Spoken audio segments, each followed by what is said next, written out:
देखिए, अगर आपको ऐसा प्रश्न दे दे, समीकरण निकाय 3x minus 2y plus 2z बराबर 8, 2x plus Y minus Z बराबर 1 तथा 4x minus 3y plus 2z बराबर 4 को आव्यूह विधि से हल करें, तो इसको कैसे करेंगे। सबसे पहले आपको क्या करना होगा, ध्यान से देखिए।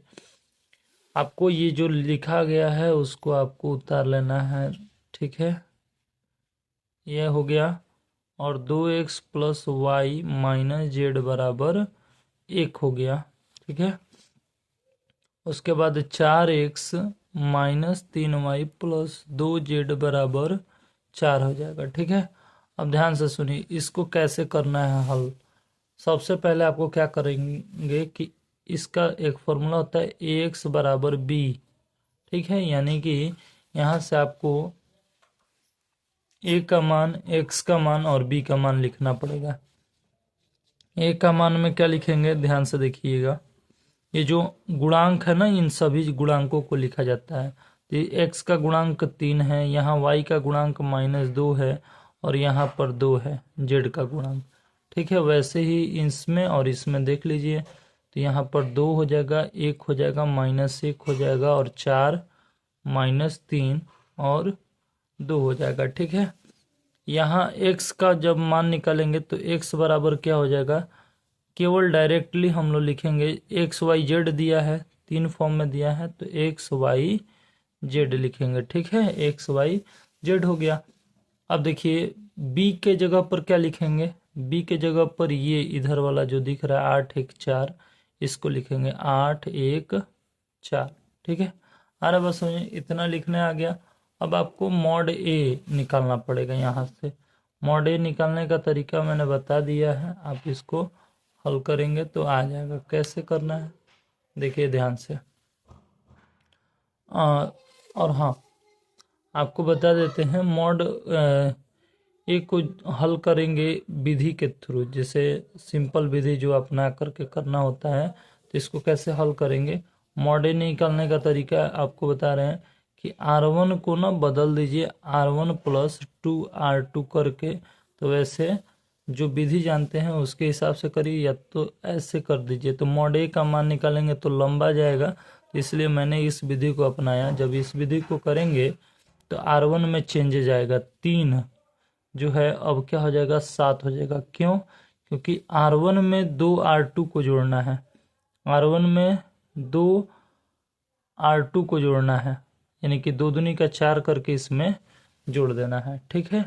वैसे ही इसमें 2 का गुणा करके इसमें जोड़ेंगे तो 0 हो जाएगा, फिर इसमें भी 2 का गुणा करके इसमें जोड़ेंगे तो 0 हो जाएगा। तो 7 0 0 हो गया। बाकी सेम वही चीज़ें निकल के आएंगी, ठीक है। आपके सामने ये देखिए आ गया।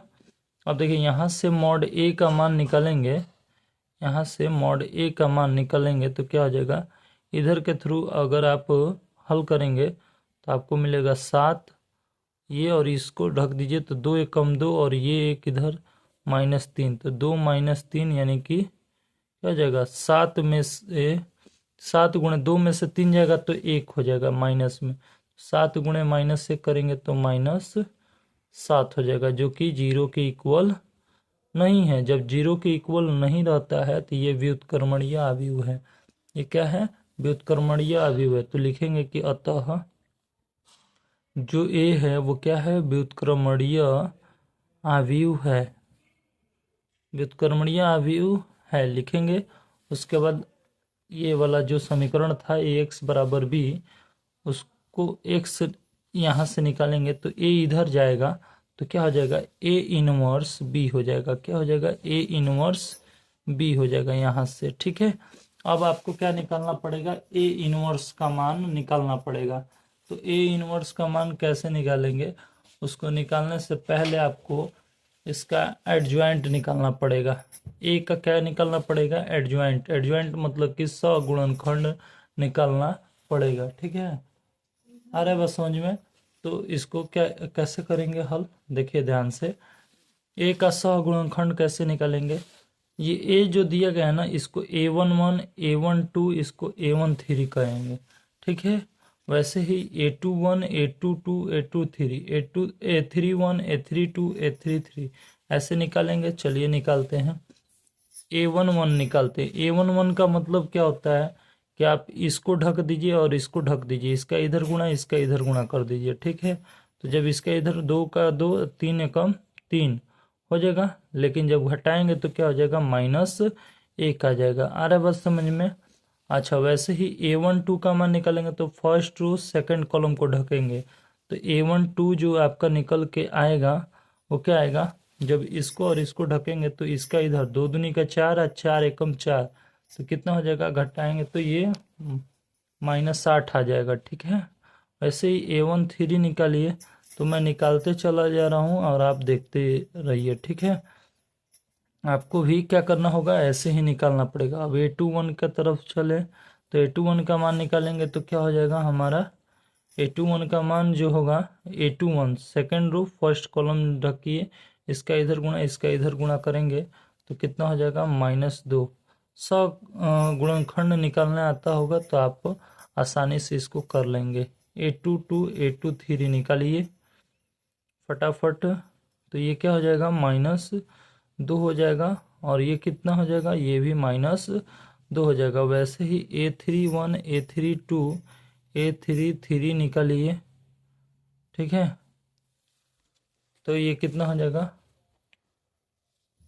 ये कितना हो गया, ये भी -2, नहीं यहाँ पे ये गड़बड़ हो गया थोड़ा सा। A23 का देखिए तो A23 का जो मान आएगा वो आपका 1 आएगा। क्या आएगा, 1 आएगा। बाकी ये सब चीज़ें A13 ठीक है, ये -2 हाँ ठीक है। अब A31 का मान निकालिए। तो A31 का मान निकालेंगे तो 0 हो जाएगा, और A32 का मान निकालेंगे तो 7 हो जाएगा, और इसका भी मान निकालेंगे तो 7 हो जाएगा, ठीक है। अरे बस समझ में। अब ध्यान से देखिए कैसे इसको अब हल करना है। अब इतना हो जाने के बाद अब आपको क्या करना होगा, इनको अरेंज करना पड़ेगा। ये जैसे लिखा है ना, ऐसे इसको सजाना पड़ेगा।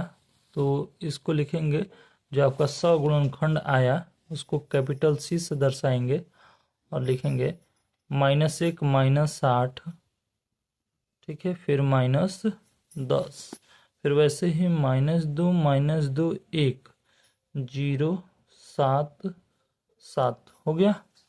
अरे बस समझे। अब क्या करना होगा, आपको A इनवर्स निकालना है तो आपको इसका ट्रांसपोज लेना पड़ेगा। ट्रांसपोज मतलब कि इसका उल्टा, यानी C ट्रांसपोज निकालेंगे तो कैसे निकलेगा, देखिए ये रो में है, इसको कॉलम में बदल दीजिए, -1 -8 -10। वैसे ये रो में है, इसको भी कॉलम में बदलिए, यानी कि पंक्ति को स्तंभ में बदल दीजिए, ठीक है। बदल गया। फिर इस पंक्ति को स्तंभ में बदलिए, 0 7 7 हो जाएगा। ये ट्रांसपोज निकल के आ गया। अब A इनवर्स निकालने की बात है तो A इनवर्स निकालने का मैं फॉर्मूला बता देता हूँ। 1/, determinant of A adjoint of A होता है, ठीक है। तो देखिए डिटर्मिनेंट ऑफ A आप लोग निकाल लिए हैं। तो देखिए डिटर्मिनेंट ऑफ A का मान कितना आया था, -7 आया था, ठीक है। तो इसका मान तो निकल गया है। अब adjoint of A, adjoint of A कुछ होता नहीं है, इसी को हम लोग क्या बोलेंगे, जो ट्रांसपोज लिए हैं इसी का दूसरा नाम क्या है, एडजॉइंट ऑफ A है, ठीक है। तो एडजॉइंट ऑफ A यहाँ पे रख दीजिए, और डिटर्मिनेंट ऑफ A का मान -7 है वो रख दीजिए, ठीक है। तो यहाँ से A इनवर्स निकल जाएगा आपका। तो देखिए A इनवर्स बराबर -1/7 हो जाएगा। बाकी यही सेम चीज़ है, उतर जाएंगी। -1 -8 -10 -2 -2 1 0 7 7 हो गया। आ रहा है बस समझे। तो ये आपका क्या हो गया, 1/mod एडजॉइंट ऑफ A, यानी A इनवर्स का मान आ गया। अब देखिए यहाँ पर ध्यान देने वाली बात ये है कि जो वैल्यू ये लिखे हैं इसको समीकरण 1 मान लीजिए। अब क्या करेंगे, ये जो A इनवर्स है, ठीक है, ये तो निकल गया। अब आपको क्या करना होगा, लिखेंगे कि समीकरण 1 से यहाँ पर A इनवर्स का मान उठा करके रखेंगे और उसका B से गुणा कर देंगे तो X का मान निकल के आ जाएगा। चलिए तो लिखेंगे क्या, कि समीकरण एक से क्या है, x बराबर a इनवर्स b है।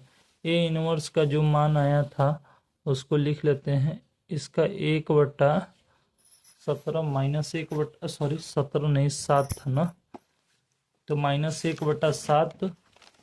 उसके बाद ये वैल्यू याद रखिएगा, -1 2 0 -8 2 7। तो लिखेंगे -1 -2 0 -8 -2 7। 2 लाइन हो गया, एक लाइन और बचा है, उसको भी देख लीजिए। -10 -1 और 7 क्या है, -10 माइनस हाँ ठीक है, -10 1 7 हो गया। अब b की वैल्यू रख दीजिए। b की वैल्यू क्या है, b की वैल्यू देख लीजिए। b की वैल्यू कहाँ है, हाँ 8 1 4 है, यहाँ से रख दीजिए 8 1 4। ठीक है, अब देखिए ध्यान से सुनिए। अब आपको क्या करना है कि x बराबर हमारी जो वैल्यू आएगी -1/7, फर्स्ट रो फर्स्ट कॉलम गुणा कर दीजिए, -1 गुणे 8 प्लस -2 गुणे 1 प्लस 0 गुणे 4। फिर first row second column, sorry second row first column, तो -8 गुणे 8 प्लस -2 गुणे 1 प्लस 7 गुणे 4 हो जाएगा। वैसे इसका इसके साथ करिए तो -10 गुणे 8 प्लस, देखिए ये माइनस में है ना, इसको ब्रैकेट में रख दीजिए। ठीक है, अब देखिए ये जो है 1 गुणे 1 हो जाएगा और 7 गुणे 4 हो जाएगा। ठीक है, अब देखिए इतना हो जाने के बाद इसको हल करिए। अब x को लिख सकते हैं आप XYZ। ठीक है, XYZ हो गया। अब इसको लिखिए -1/7, इसका गुणा करिए, -8 हो जाएगा। ठीक है, माइनस इस प्लस को क्या करेगा, माइनस कर देगा, ये भी माइनस इस प्लस को माइनस कर देगा, ये -2 हो जाएगा। ठीक है, -8। ठीक है, फिर -2, फिर ये क्या हो जाएगा 0। ठीक, अब देखिए ये माइनस है, ये प्लस में है। ठीक है, अब देखिए ये भी कितना हो जाएगा, -64 हो जाएगा और -2 हो जाएगा, प्लस में 28 हो जाएगा। इसको जोड़ना होगा लास्ट में, +1 हो जाएगा, ये 7 28 हो जाएगा। इन सबको जोड़िए तो क्या हो जाएगा, XYZ हमारा हो जाएगा।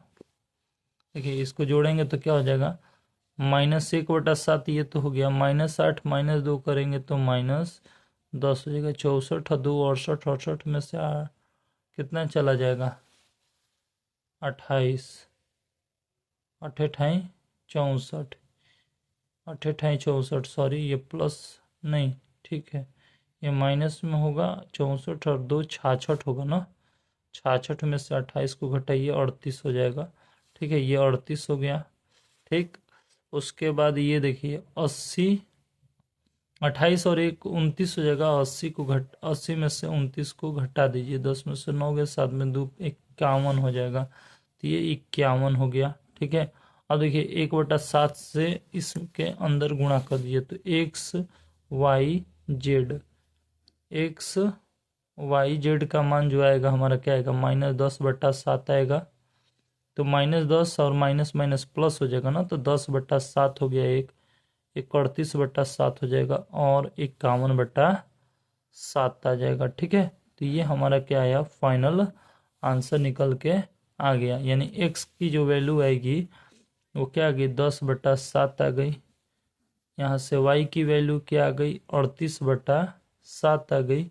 और z की जो वैल्यू आई हमारी 51/7 आ गई। यही हमारा क्या हो जाएगा, फाइनल आंसर हो जाएगा। आया समझ में, आया कि नहीं? तो आई होप कि ये क्वेश्चन आपको अच्छे समझ में आया होगा। अगर वीडियो अच्छी लग रही है तो प्लीज़ वीडियो को लाइक कर दीजिए, हमारे चैनल पर नया है तो चैनल को सब्सक्राइब कर दीजिएगा। और ये क्वेश्चन जो है बहुत ज़्यादा इम्पोर्टेंट है, ये बहुत बार पूछा गया ये प्रश्न है, आप इसको बहुत ज़्यादा इम्पोर्टेंस दीजिएगा, ठीक है। नेक्स्ट क्वेश्चन देखते हैं अगला क्या कह रहा है।